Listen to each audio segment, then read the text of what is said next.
Bonjour, dans cette vidéo, je vais vous montrer comment insérer des informations à travers un formulaire jusqu'à une base de données. Pour cela, nous allons d'abord établir la connexion à une base de données. Après avoir établi la connexion à une base de données, nous allons créer un petit formulaire pas joli comme vous connaissez là. Après, nous allons mettre du code SQL qui va nous permettre de serrer des informations. Sans plus tarder, nous allons commencer par.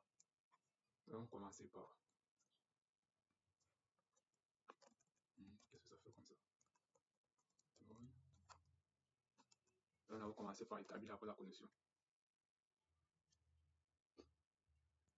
Vous savez, on peut travailler avec un trace cache qui va nous permettre de récupérer les erreurs au cas où il y a un problème. Donc ici, on va faire un try cache. Comme on ne peut pas, on va faire un try cache. Donc, on vient ici récupérer, d'abord l'erreur d'abord.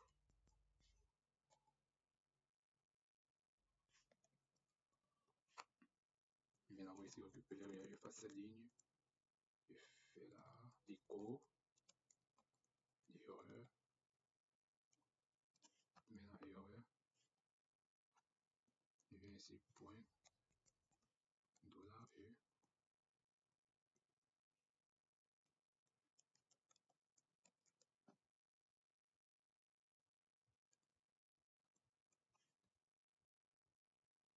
Une petite erreur de ce problème de machine. Si ça fait $.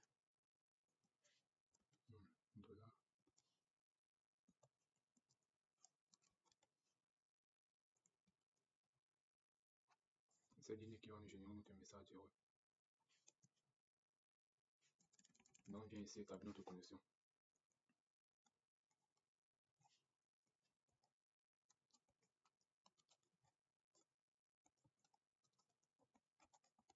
Dans la nu PDO. Qu'est-ce qu'il fait? Dans la nu PDO.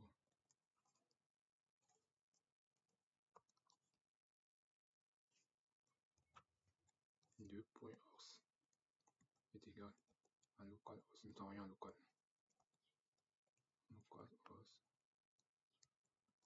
Localhost. Point virgule.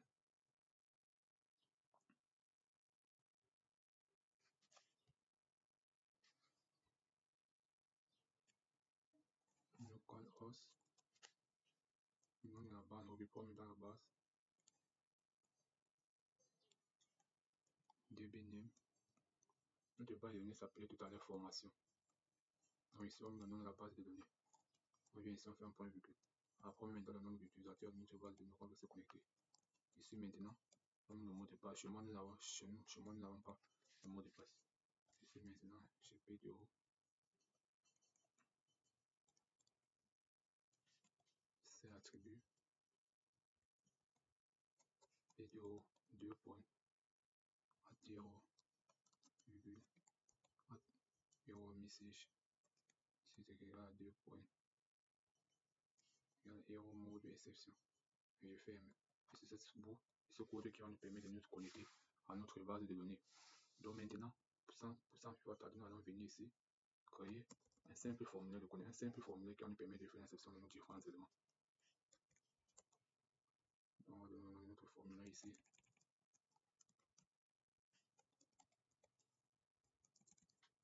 Je vais mettre un nom simple, insertion.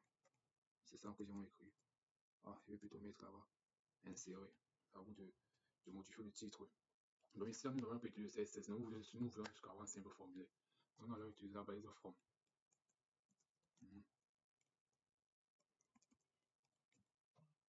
Nous allons utiliser la méthode post. Donc dans une prochaine vidéo, je vais vous présenter la différence entre une méthode post et une méthode get. Et maintenant, nous allons là mettre notre label. Notre label ici, on va mettre name 2 points. On va mettre input type test name. Ici, on va mettre name. fait la même chose pour récupérer l'âge.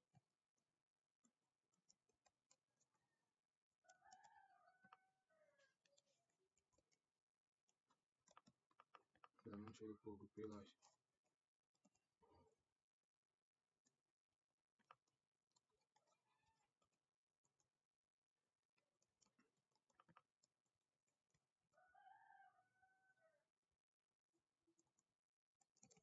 Ah, désolé pour le redécider.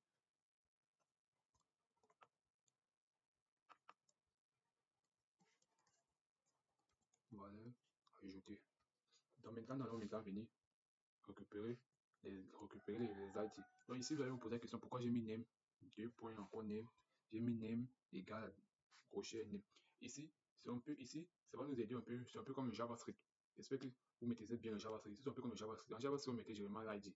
On mettait une fois l'ID, soit peut-être un CSS, on mettait une fois classe. C'était classe, donc c'était ça, c'était à travers l'ID qu'on mettait on attribuait à un élément dans une balise, qu'on pouvait styliser ça dans notre CSS ou dans notre code du JavaScript. Donc, mettez ici en PHP. Donc, là, il remplace name. Donc, on met une fois name. Name, name. Donc, moi, que j'ai quand même un peu fait la redondance, on peut répéter, ça ne dérange pas. Et j'ai mis name à ajouter. Donc, c'est à travers l'attribut que j'ai attribué ici que je vais maintenant récupérer et venir dans notre code qui se trouve sur effet de travailler. C'est à travers ces informations-ci qu'on va réussir à insérer nos éléments dans notre base de données. Ok, donc revenons maintenant tout haut. Revenons maintenant tout haut. Ici, on va faire ceci. On va faire SQL est égal à crochet, insert into. Le nom de la classe, le nom de la table, c'était test 1. Il valait que test 1 avait pour, il y avait name. Donc ici, écrivez comme c'est noté dans votre base de données. Ici, vous avez remarqué que j'ai un peu pris l'ID, parce que l'ID, ça sert à une valeur, c'est auto-incrément dans ce système qui est chargé de gérer l'autre là. Donc ici, ça fait 2 points, 2 points name. Qu'est-ce que j'ai fait comme ça? Erreur de syntaxe. 2 points name, virgule, 2 points, 2 points âge, virgule. Je viens ici, je déclare encore notre variable que j'appelle ça stmt, qui est égal à $PDO, $PDO, $PDO, qui est égal à prépare.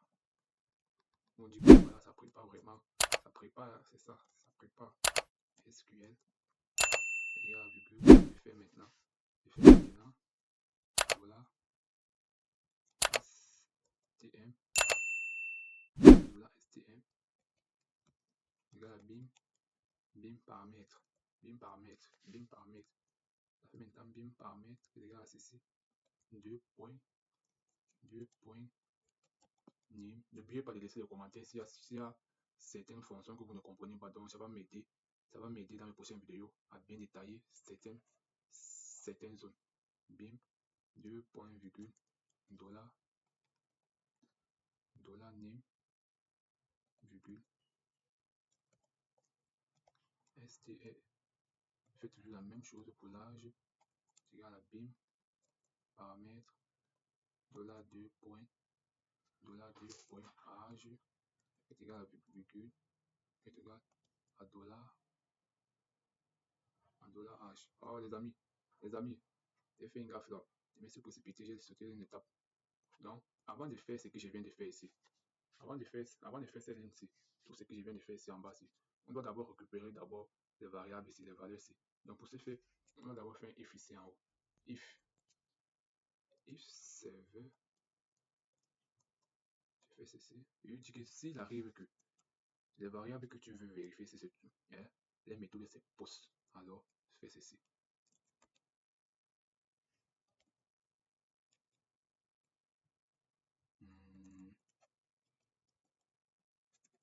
J'y arrive pas. C'est souvent là. Oui, non, c'est ça ici. On va voir qu'est-ce que je fais comme ça.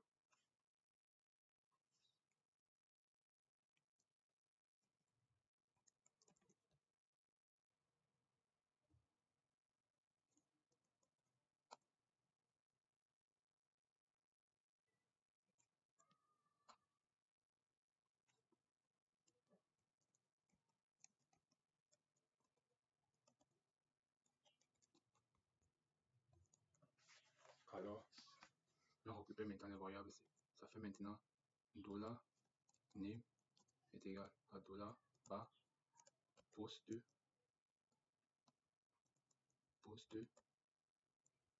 et maintenant que je récupère maintenant le name, c'est maintenant. Ça, c'était une étape très importante que j'ai sauté. Ça fait name, point virgule.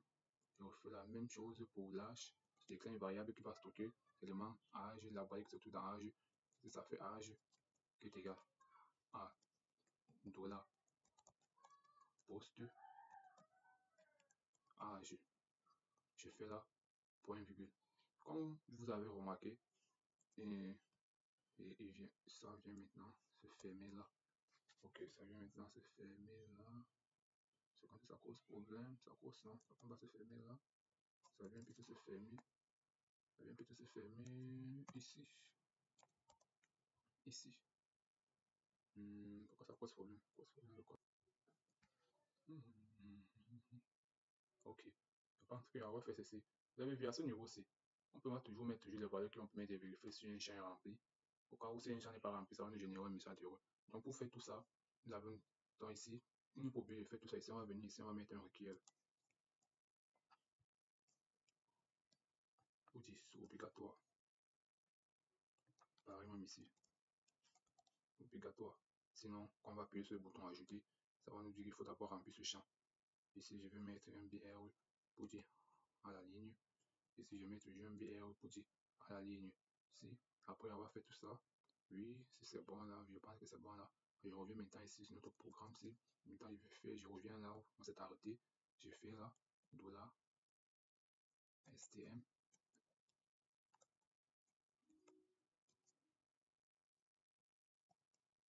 Exécute.